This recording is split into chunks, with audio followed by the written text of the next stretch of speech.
I haven't. I mean, when was the last time you recorded in a recording studio with a full band? I haven't done that since I can Oh, remember the last time. I, I think I the last, I think I did, it's been a long time. It was before the shutdown. Got called in to do a session and it ended up being like a band there. And it was, the whole thing was a stream of consciousness jam that we really. loaded onto like 72 minutes of Pro Tools. Oh, really? These moments of like, what the fuck were we smoking? But there was like these really crazy moments where you're like, what was that?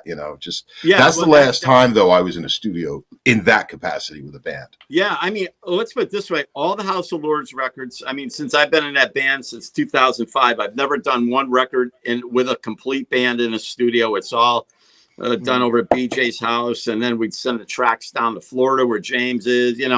The whole Autograph album was done. I did it here in my thing, sent it out. It's really strange. I really don't remember the last time I've actually been in a recording studio with a full band. Where you're sitting there and recording as a band. Do you think there's a big difference? Like, I mean, from the records you've done with House of Lords, Autograph, and everything, which have been essentially remote, right? Yes, all of them. Do you feel? And obviously, they sound amazing. It's great. Do you feel that it would benefit from being in a room and playing it live? Would that be something that would be entertained? Well, at this point, I at this point, I don't really think so because I have the songs. Like I do most of the writing for a lot of stuff. I don't write lyrics or anything, so I usually send whoever I'm working with a complete song. I have it where it's all structured out and everything. And 9 out of 10 times it remains the way that I send it to them. Like they'll say, "Yeah, this is good. Let me work on it like this." But maybe there's that time where I'll say, "Hey, you know what? I'm gonna extend this part and I'm gonna take this. I'm gonna cut this out, but put it at the end." So they chop it up in Pro Tools and start doing stuff like that. But I'm thinking that if we're in a studio, all sitting there, it might not be as productive. It's like you can get a lot more work done here, and then that's really what the problem is. Like a lot of the studios have gone out of business because of that. Because you're paying for a block of time, and you're trying to get everything done in this block of time because good recording studio is not cheap. So you'll find that it's easier just to get most of the work done here, and then then they do what they want with it. Then the engineers come in with their studio and stuff. That's where I think a lot of studios still operate. The final production of it, they go into a good place. That's what I was just going to say. Yeah. The last studio.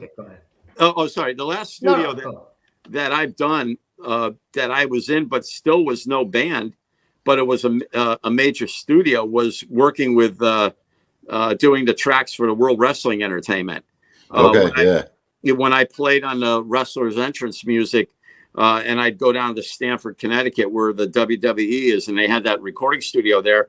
They had the producer Jim Johnson had they had the biggest budget you could ever imagine. So the studio had the best gear, the best everything. I mean that you could ever want. The console was the size of the house. I mean, money was no object for that. So that was one of the last time I was in a real recording studio like that, I'd say. Okay.